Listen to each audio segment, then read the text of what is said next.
Hello students, कैसे हैं आप लोग। आज हम लोग क्लास 11th का न्यूमेरिकल प्रॉब्लम यूनिट और मेजरमेंट का करेंगे। Lecture number 8।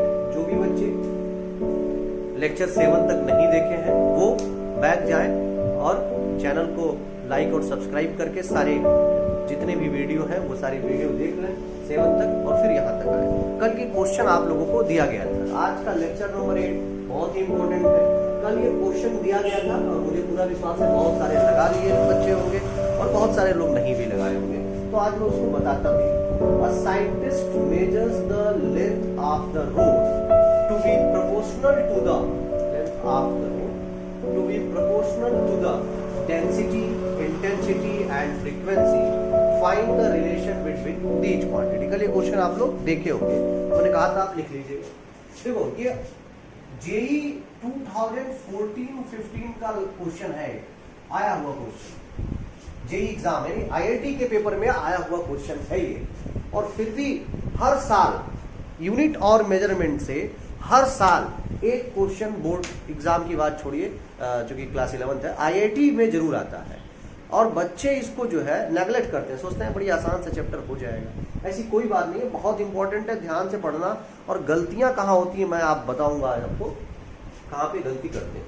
तो इंटेंसिटी की बात करते हैं। तो इंटेंसिटी आई बराबर क्या होता है?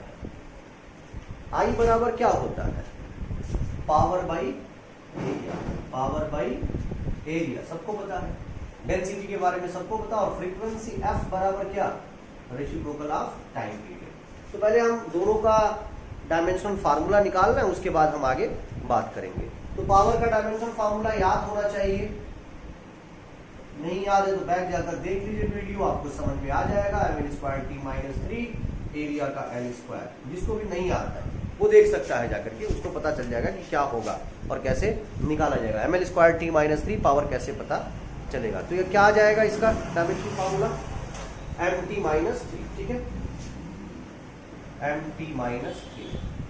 और फ्रीक्वेंसी का मैं यही लिख रहा हूँ, t है तो t टाइम पीरियड है तो t होता है, ऊपर जाके t इनवर्स हो जाएगा, t-1। क्या बोल रहा था? लेंथ ऑफ द रॉड यानी जो l है वो प्रोपोर्शनल है किसके? डेंसिटी के। Density it means rho power a, याद कर लीजिए। इंटेंसिटी यानी I power b and frequency f power c। हम इसको ऐसे भी लिख सकते हैं, L is equal to constant rho power a, I power b and frequency power c। तो L इज इक्वल टू क्या हो जाएगा? डायमेंशन फार्मूला लिखते हैं। K का तो K होगा, डेंसिटी का बताओ। डेंसिटी का हमेशा से पढ़ते चले आ रहे हैं, ml-3 मास बाई वॉल्यूम से, ठीक है, बहुत अच्छा। Power a। इंटेंसिटी का बताओ, अभी निकाल लिए, mt-3 दिख रहा है सबको, पावर b। और फ्रीक्वेंसी का t-1 पावर। यहां तक सबको समझ में आ रहा है? जो कल 3-4 क्वेश्चन हम लोग लगाए थे यहीं से। अब पहले एक साथ वालों को सबको कर लीजिए, यम को एक साथ कर लो, m की पावर a प्लस m की power b, a plus b, याद आ रहा होगा। l का पावर -3 है और वही l दिख रहा है, नहीं दिख रहा। और t की पावर -3b और ये देखो -3b और -c, ठीक है। चलो l, अब यहां से मैं डायरेक्ट कर रहा हूं, फिर ध्यान से समझना, पहले छोटे वाले को सॉल्व कर लो। l की पावर -3 है तो -3 यहां पर l की पावर कितना था? 1 है, 1। a इज इक्वल टू कितना? -1/। समझ में आ रहा होगा सब। चलो a निकल गया तो b यहां से निकल सकता है। b यहां से कैसे? यहां पे कर रहा हूं छोटा सा, a प्लस b बराबर, यहाँ m है कहीं इधर लेफ्ट हैंड साइड में नहीं है, तो a प्लस b बराबर 0। a की वैल्यू -1/3, उधर जाके 1/3 प्लस a और b दोनों निकल गया। तो क्या हम c नहीं निकाल सकते? निकाल सकते हैं। c कैसे? -3b -c बराबर, इधर c है मतलब t है, इधर नहीं है, 0। तो -3 इंटू b की वैल्यू -1/3, वो लिखना यार सही है। हाँ, -c बराबर 0, ये खत्म हो जाएगा। माइनस माइनस प्लस, उधर जाके फिर -1, तो फिर c बराबर कितना हो जाएगा? सोच लो, अरे प्लस हो गया ना ये, उधर जाके -1, तो -1 यहाँ भी माइनस का, तो c बराबर यहाँ तक शायद सबको समझ में आ रहा होगा, कोई दिक्कत तो नहीं है किसी को? 1 ही आएगा ना? नहीं, ये c इज इक्वल टू 1। ऊपर हम देखें -3b, हाँ ठीक है, -3b तो सही है, और ये -c तो 3b है, ओ सॉरी, b की वैल्यू 1/3 थी, तो c की वैल्यू -1 आ जाएगा, कोई दिक्कत नहीं, समझ में आ रहा होगा। तो a b c तीनों निकल गया। अब जब a b c निकल गया तो इसको रफ कर रहा हूँ मैं, ध्यान से समझना है। a की वैल्यू निकाल लिए हम -1/3, b की वैल्यू निकाल लिए हम लोग, और c की वैल्यू, तो l is equal to k rho -1/3 i की पावर 1/3 f की पावर -1, ठीक है। l is equal to k, इसको नीचे ला दो, i की पावर 1/3 ऊपर बचेगा, और यहाँ रो की पावर 1/3, और ये f है इंटू 1/f, अगर नीचे लाए तो ऐसे 1/3 का मतलब cube root, l is equal to k 1/f cube root i/f। देखो क्वेश्चन क्या पूछा था आईआईटी में, बहुत इंपॉर्टेंट क्वेश्चन था। क्या पूछा था? जो इंटेंसिटी का पावर है, यानी जो दिख रहा है, बी हमने लिया ना, इंटेंसिटी का, वहां कुछ ऐसा कंडीशन था, इंटेंसिटी का जो पावर है उसका 1/n टर्म बताना है। इंटेंसिटी का जो डायमेंशन उसका 1/n क्या होगा? तो इंटेंसिटी तुमने निकाला, वहीं पर साफ हो गया था। b इज इक्वल टू कितना आया था? शायद 1/3 आया था ना, तो b इज इक्वल टू 1/3 आया था, इसका 1/n निकालना था, 3। समझ में आ रहा होगा कैसे? ये चीज समझना, यहाँ तक ही पूछा था, बहुत सारे लोग 1 लिख के आ गए थे, कोई 1/3 लिख के ऐसे आ गए थे। ये क्वेश्चन बहुत ही आसान था, कुछ ऐसा टफ इसमें नहीं है जो आप नहीं कर पाएंगे। अब हम अगले क्वेश्चन की बात करेंगे, अगले क्वेश्चन की बात करते हैं। अगला क्वेश्चन क्या कह रहा है, ध्यान से समझते हैं। कह रहा है if pressure and density are taken to be base quantity, अगर प्रेशर को और डेंसिटी को बेस क्वांटिटी ले लिया जाए, then find the relation of these with velocity. Velocity के साथ इनका रिलेशन पूछ रहा है, तो हम फिर से वही काम, वेलोसिटी के साथ रिलेशन पूछा तो प्रोपोर्शनल, और pressure power a, density power b, constant लगा सकते हो, v बराबर constant pressure power a, density power b। Dimension formula आप लिखते हैं, याद आ रहा होगा। तो डायमेंशन फार्मूला वेलोसिटी का LT-1, क्योंकि देखो वेलोसिटी के साथ बताना था, इसलिए वेलोसिटी पहले हो गया ना, बराबर k, कांस्टेंट छोड़ देते हैं। प्रेशर का कोई बताएगा? प्रेशर इज इक्वल टू क्या सबको पता है? अरे भाई वर्कडन पता है, टाइम पता है, तो हम प्रेशर निकाल सकते हो। Pressure is equal to force by area, यहां से निकालेंगे, ठीक है। ml-1t-2, ml-1t-2 power a, power नहीं था ये प्रेशर है, और डेंसिटी का ml-3 पावर, बहुत ही आसान है। अब देखो जितने लोग भी डायमेंशन निकालना नहीं जानते हैं, डायमेंशन फार्मूला, वो बैठ जाए और पहले डायमेंशन फार्मूला निकालना सीखे, तभी उनको ये सारी चीजें समझ में आएगी, और ना ये पूरा हवा से ऐसी बाहर हो जाएगा, हवा में निकल जाएगा, कोई चीज समझ में नहीं आएगी। कैसे मैंने ये लिख दिया सर, आपने तो कैसे लिख दिया, ये क्या है मतलब? तो बैठ जाकर देखिए तो बहुत अच्छे से समझ में आपको आ जाएगा कि चीजें कैसे किया गया और क्या है चीजें। अब कंपेयर करेंगे LT-1, देखो यहाँ m की पावर है, यहाँ m की पावर है, तो यहाँ a+b लिख रहा हूँ, आज नए मार्कर से लिख रहा हूँ, मतलब थोड़ा ब्लू अच्छा दिख रहा है। यहाँ देखो l की पावर -a, l की पावर -3b, तो -a -3b नीचे लिख रहा हूँ, जैसा दिखाई नहीं, t की पावर -2a, तो पहले सबसे छोटा वाला t की सॉल्व कर लेते हैं। -2a, यहाँ t1 है, तो -2a is equal to -1, a is equal to 1/2। अगर यहाँ से देखो a+b, तो क्या इधर यम है? नहीं है। a+b बराबर कितना? 0। a 1/2 तो b कितना? -1/2। अब c निकाल, c तो था ही नहीं, बस खत्म। तो a और b निकल गया। अब a और b की वैल्यू यहाँ पे हम पुट कर देते हैं, तो पुट कर देंगे तो क्या बन जाएगा? देखो v बराबर कांस्टेंट, अब ये k पता नहीं होता है, बाद में भी इस पर डिस्कस करेंगे कैसे इसको हम लोग याद करेंगे, क्या करेंगे, पूछेगा भी नहीं आपसे। P it means the pressure, a की वैल्यू कितना आया? 1/2, और रो की वैल्यू कितना? b की वैल्यू -1/2, तो v बराबर k P 1/2, रो 1/2, तो v बराबर कितना? √3/2। कांस्टेंट हटा दिया, समझ में आ रहा होगा। Under root P by rho, P क्या है प्रेशर है, रो क्या है डेंसिटी है, तो वेलोसिटी का रिलेशन निकल गया। ठीक है, यहाँ से आप स्क्वायर वगैरह करके एक रिलेशन और बना सकते थे। तो खैर यहाँ तक समझ में आ रहा है सबको, एक बार और बता दूं क्या यहाँ से, हाँ एक बार और तो देख लो। ए और बी की वैल्यू निकाल लिए थे, उसको रफ कर रहा हूँ फिर। ए और बी की वैल्यू देखो, जिन लोगों को नहीं लिखा यहाँ देख लो, कांस्टेंट छोड़ भी सकते हो, रहने भी दो। ठीक है, पी की पावर ए की जगह 1/2, रो बी की जगह -1/2, तो v बराबर कितना, p की पावर 1/2 और ये नीचे आ जाएगा रो की पावर 1/2, तो v बराबर कितना 1/2 का मतलब अंडर रूट, तो p अपॉन रो, बस सॉल्व हो गया। कोई दिक्कत यहाँ तक किसी को? जल्दी से नोट कर लीजिए, फिर अगले क्वेश्चन की तरफ हम आते हैं। ये बहुत ही इंपॉर्टेंट क्वेश्चन है और हर साल डिफरेंट स्कूल वाले अपने अपने एग्जाम में जरूर देते हैं। इंपॉर्टेंट है, इसलिए इसको आप लोग ध्यान से समझिए। पहले आप वीडियो को पॉज करके क्वेश्चन नोट कर ले सब लोग, उसके बाद तब आगे हम बढ़े। हो गया होगा? चलिए क्वेश्चन हम आगे देखते हैं। कह रहा है the force acting on a particle moving in a circular orbit was found to be dependent on the mass of the particle. Mass of the particle, force जो है मास पर डिपेंड किया, और किस पे डिपेंड कर रहा है, speed of the particle and the radius of the orbit. Find the force, मतलब फोर्स के साथ रिलेशन बताना है। तो आसान सा आप समझ गए होंगे, यहां से समझिए। Force circular orbit was found to dependent on the mass of the particle, proportional mass की पावर a, स्पीड v की power b and radius r मान लो पावर c। स्मॉल r भी ले सकते हैं, चलो स्मॉल r ले लो।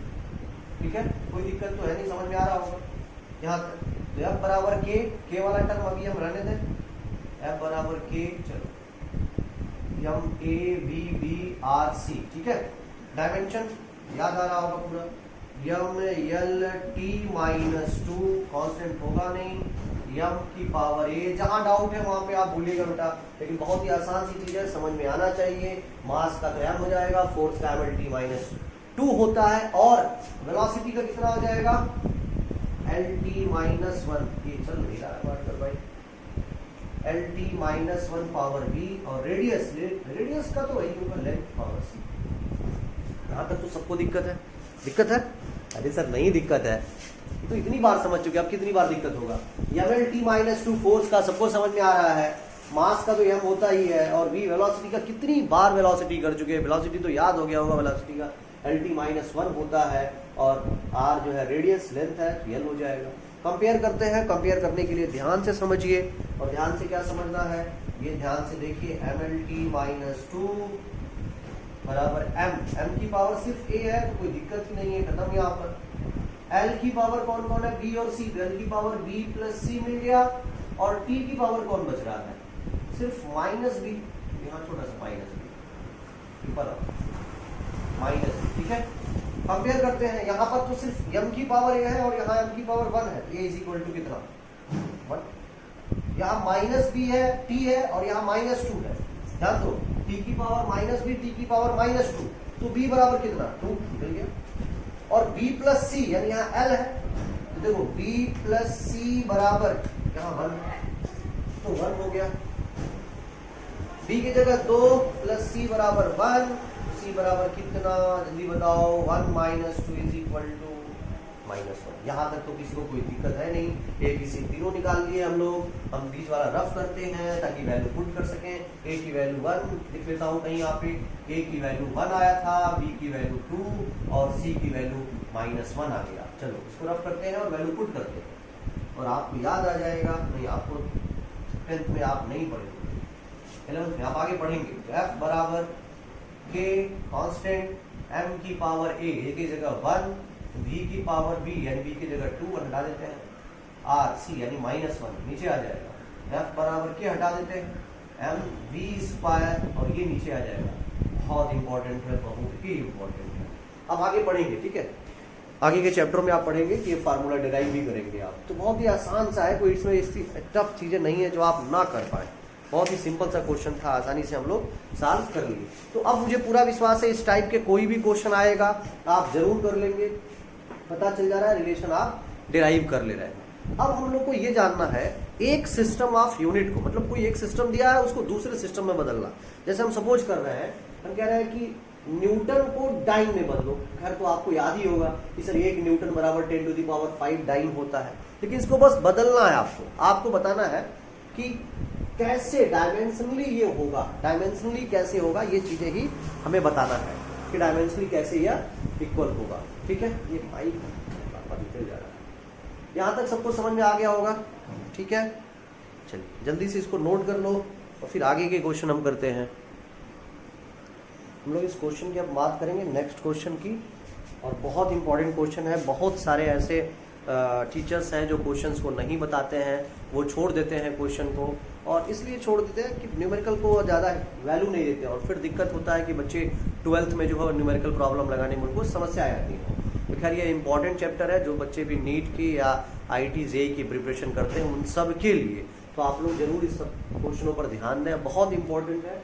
यहाँ ये बेस क्वेश्चन है, अगर आप इसको समझ गए तो लगभग आने वाले क्वेश्चन आपके लिए ईजी हो जाएंगे और आसानी से आप उसको सॉल्व कर सकते हैं। तो पहले क्वेश्चन को पढ़ते हैं। क्या कह रहा है question? In a certain system of unit 1 unit of time is 5 second. यानी टाइम का एक यूनिट किसके बराबर है? 5 सेकेंड के। यहाँ पर मैं लिख देता हूँ, यानी 1 सेकेंड जो है किसके बराबर दे दिया? 5 सेकेंड के। ठीक है, 1 यूनिट ऑफ मास, मास यानी किलोग्राम, किसके बराबर? 20 किलोग्राम। ठीक है, ठीक है, 20 किलोग्राम की। एंड 1 यूनिट ऑफ लेंथ यानी 1 मीटर, किसके बराबर है? 10 मीटर। समझ में आ रहा है? तो कह रहा है कि फाइंड द वैल्यू ऑफ 1 वाट। 1 वाट की वैल्यू इस सिस्टम में, जो ऊपर वाला सिस्टम दिया है, तो इस सिस्टम में क्या हो जाएगा? अगर 1 सेकेंड जो है 5 सेकेंड के बराबर हो गया, 1 किलोग्राम अगर 20 किलोग्राम के बराबर हो गया, तो ऐसी कंडीशंस पे क्या हो जाएगा? तो पहले तो पावर है ना, पावर नहीं, हाँ पावर, वाट।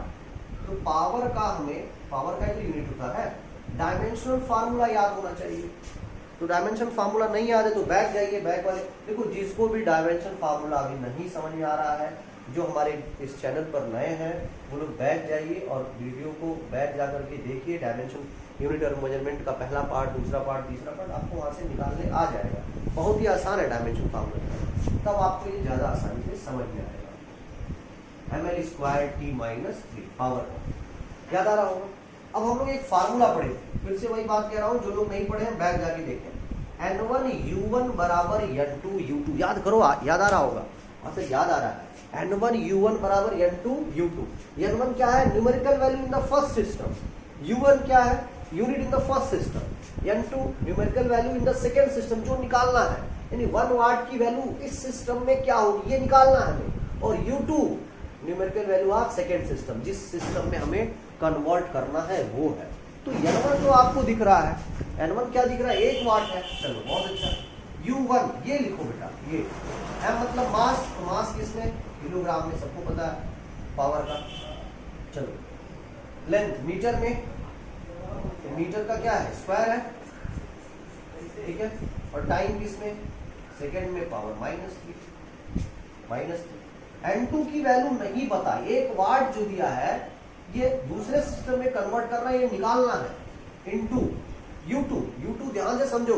अब 1 किलोग्राम कितने किलोग्राम के बराबर बन गया? 20 किलोग्राम के बराबर बन गया, तो 20 kg, छोटा छोटा लिख रहा हूं। 1 मीटर कितने मीटर के बराबर? 10 मीटर के, लेकिन पावर ध्यान से समझना, यही पावर अभी भी लगेगा 2, यहाँ नीचे लिख रहा हूं। और 1 सेकेंड किसके बराबर बन गया? 5 सेकेंड के पावर -3। यहाँ तक किसी को कोई दिक्कत नहीं है।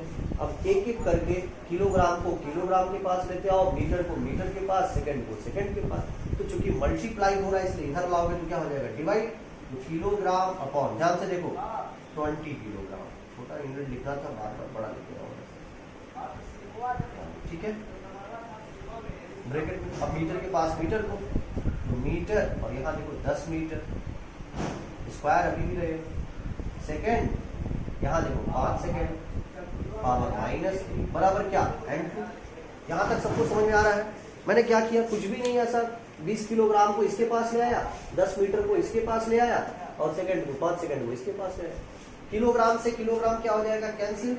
मीटर से मीटर और सेकंड से सेकंड। यहां तक भी सबको समझ में आ रहा है, क्या हो गया कैंसिल, ठीक है, बहुत अच्छा, वेरी गुड। तो 1/20 बचा इंटू 1/10 का स्क्वायर कर दो, 1/100 इंटू 1/5 की पावर -3, यानी 5 ऊपर चला जाएगा, कितनी टाइम, देखो 1/5 की पावर -3 है ना, यानी 5 की पावर -3 ऊपर जाके 5 की पावर +3 बराबर m2। देखो 5 20 5 4 5 4 4 नीचे 4 4 जा 60, यानी n2 कितना निकल गया 1/16, बस सॉल्व हो गया। ये तो पूछ रहा है 1 वाट की वैल्यू सिस्टम में क्या होगा 1/16, यानी 1/16 हो जाएगा। समझ में आ रहा होगा। अगले क्वेश्चन की अब हम बात करेंगे। अगले क्वेश्चन की बात करते हैं। आसान सा क्वेश्चन है, convert 1 newton into dyne by the dimensional method. Dimensional method से 1 न्यूटन को डाइन में कन्वर्ट करना है। तो दो चीजें आपको याद होना चाहिए कि न्यूटन किसका यूनिट है और डाइन किसका यूनिट है। देखो एक ही यूनिट आपको दिखाई दे, ऐसा नहीं कि न्यूटन है फिर आप उसको अर्ग में बदलने की सोच रहे हैं, ऐसा नहीं हो सकता ना, क्योंकि फोर्स है वो अर्ग जो है एनर्जी के बारे में है, वर्क के बारे में, तो ऐसा नहीं कर सकते। तो एक Newton, Newton is the absolute unit of force in the MKS system, याद हो गया होगा। और डाइन क्या है, this is also the unit of force but in the CGS system. ये सीजीएस सिस्टम में फोर्स की यूनिट है and this is the unit of force in the MKS system, ये एमकेएस सिस्टम का है, ठीक है। ये पढ़े होंगे आप लोग एमकेएस सिस्टम और सीजीएस सिस्टम क्या होता है, स्टार्टिंग में बताया। तो पहले फोर्स का डायमेंशनल फार्मूला लिख लीजिए तुरंत, mLT-2, ठीक है। उसके बाद फार्मूला N1U1 बराबर N2U2, यहां तक तो सबको समझ में आ रहा होगा, कोई दिक्कत तो है नहीं। N1 की वैल्यू, फोर्स कितना 1 न्यूटन, न्यूमेरिकल वैल्यू, और यूनिट यहां से लिखा करो बेटा हमेशा, M फॉर मास, तो मास यानी किलोग्राम, मास मतलब किलोग्राम, क्या पावर कुछ है, नहीं है सर, चलो। L फॉर लेंथ यानी मीटर, पावर यानी 1 है, T फॉर टाइम यानी सेकेंड, पावर कितना -2 बराबर N2। दूसरे सिस्टम में डाइन में बताना, लेकिन पता नहीं है कितना है, पता नहीं है कितना है, ठीक है। यहां तक सबको समझ में आ रहा हो, कोई डाउट तो है नहीं किसी को कोई डाउट है, सबको समझ में आ रहा है। ये सीजीएस में होगा, तो सीजीएस में मास क्या हो जाता है ग्राम में, लेंथ किस में सेंटीमीटर में, और टाइम किस में सेकेंड, और -2, ठीक है। ग्राम को इधर लाओ, तो किलोग्राम डिवाइडेड बाय ग्राम, ठीक है। मास सॉरी मीटर सेंटीमीटर, और यहां देखो इसको लिखने से कोई फायदा नहीं है क्योंकि दोनों कैंसिल आउट हो जाएंगे, बराबर N2। कोई दिक्कत तो है नहीं, यहाँ तक सबको समझ में आ रहा होगा। तो 1 किलोग्राम में कितने ग्राम, 10⁻³ ग्राम, सबको समझ में आ रहा है। 1 किलोग्राम इज इक्वल टू, दोनों को एक ही यूनिट में कन्वर्ट कर लो, यहाँ समझ में आ गया। 1 मीटर में कितने सेंटीमीटर, 10⁻² सेंटीमीटर, यहाँ भी सेंटीमीटर, बराबर N2, कैंसिल कैंसिल, तो 10⁻³ 10⁻² कितना 10⁵ डाइन, बस पता चल गया। यही तो निकालना था, यही ना निकालना था, ये तो आप प्रूफ किए भी होंगे 10th में भी। 1 न्यूटन जो है 10⁵ डाइन के बराबर होता है, तो समझ में आ रहा हो 1 न्यूटन 10⁵ डाइन के बराबर। तो आई होप यहां तक आपको समझ में आया होगा। एक होमवर्क आपको मैं दूंगा, होमवर्क ये है, कैपिटल जी की वैल्यू कितनी 6.67 इंटू 10⁻11 न्यूटन मीटर स्क्वायर पर केजी स्क्वायर। ये यूनिट किस में लिखा है, एमकेएस में है या सीजीएस में, this is in the MKS system, Newton है तो एमकेएस सिस्टम में। आपको कन्वर्ट करना है सीजीएस सिस्टम में, जी को कन्वर्ट कर देना है सीजीएस सिस्टम में। ये आपका HW है, होमवर्क है, इसको आप लोग जरूर करिएगा। कल हम लोग फिर इस पे आगे डिस्कस करेंगे, ठीक है। Okay, thank you students.